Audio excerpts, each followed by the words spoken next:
जय हिंद दोस्तों। तुम ही गगन के तारे गिनना, अगर मगर को छोड़ के सारे सपने रखो जेब में, रातें तोड़ मड़ोड़ के।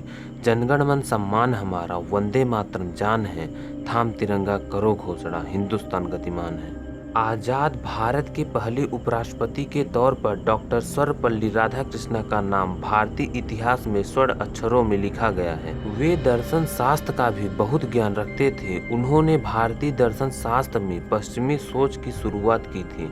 डॉक्टर राधाकृष्णन प्रसिद्ध शिक्षक भी थे। यही वजह है उनकी याद में हर वर्ष 5 सितंबर को शिक्षक दिवस मनाया जाता है। 20वीं सदी के विद्वानों में उनका नाम सबसे ऊपर है। तो आज इन्हीं के बारे में विस्तार में बात करेंगे।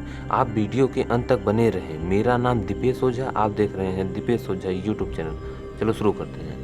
डॉक्टर राधाकृष्णन का जन्म 5 सितंबर 1888 को तमिलनाडु के छोटे से गांव तिरुमड़ी में एक ब्राह्मण परिवार में हुआ था।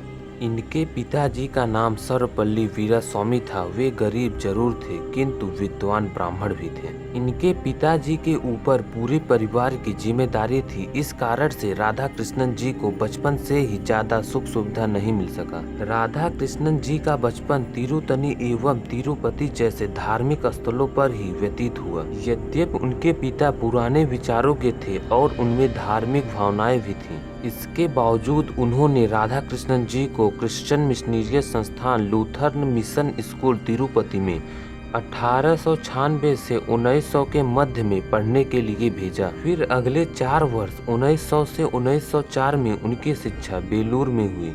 इसके बाद उन्होंने मद्रास क्रिश्चियन कॉलेज मद्रास से शिक्षा प्राप्त की और वे बचपन से ही मेधावी छात्र थे। 8 मई 1903 को 14 वर्ष की आयु में ही उनका विवाह शिवा कामू नामक कन्या के साथ हुआ। उस समय शिवा कामू जी की आयु मात्र 10 वर्ष थी।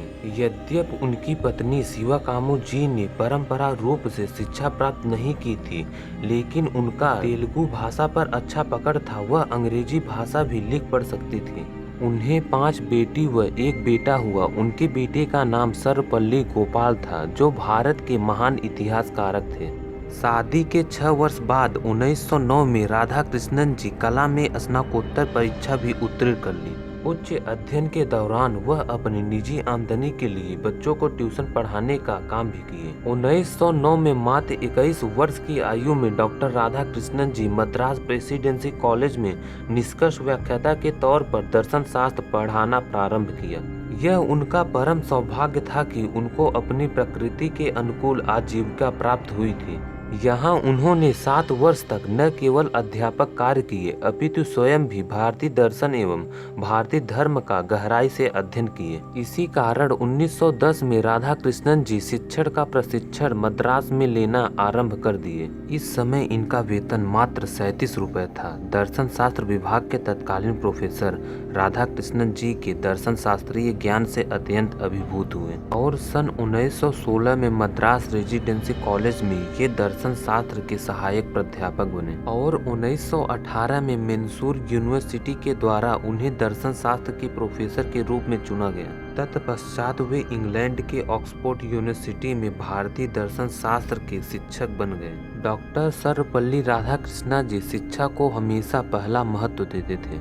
यही कारण रहा कि वे इतने ज्ञानी और विद्वान रहे। शिक्षा के प्रति रुझान ने इन्हें एक मजबूत व्यक्तित्व प्रदान किया। हमेशा कुछ नया सीखने पढ़ने के लिए उतारू रहते थे। जिस कॉलेज से इन्होंने MA किया था वहीं का इन्हें उप कुलपति बना दिया गया, किंतु डॉक्टर राधाकृष्णन जी ने 1 वर्ष के अंदर ही छोड़कर बनारस विश्वविद्यालय के उप कुलपति बन गए। इस दौरान वे दर्शन शास्त्र पर बहुत सी पुस्तकें भी लिखा करते थे।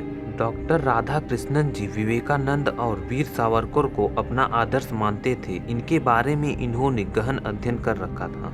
डॉक्टर राधा कृष्णन जी ने अपने लेखों और भाषणों के माध्यम से समूचे विश्व को भारतीय दर्शन शास्त्र से परिचित कराने का प्रयास किया। डॉक्टर राधा कृष्णन जी बहुआयामी प्रतिभा के धनी होने के साथ ही देश की संस्कृति को प्यार करने वाले व्यक्ति थे।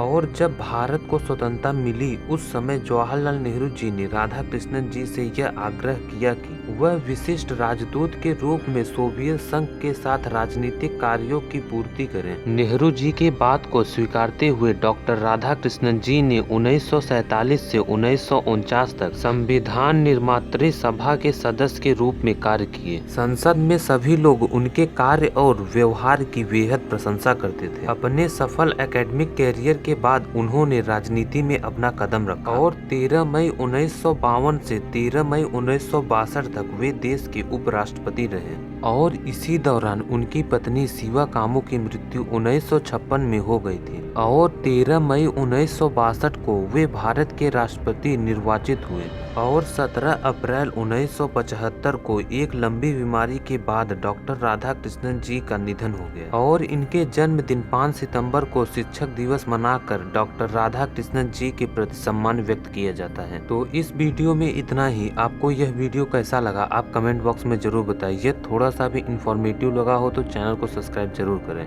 तो फिर मिलते हैं किसी नए और टॉपिक पे वीडियो लेके, तब तक के लिए जय हिंद।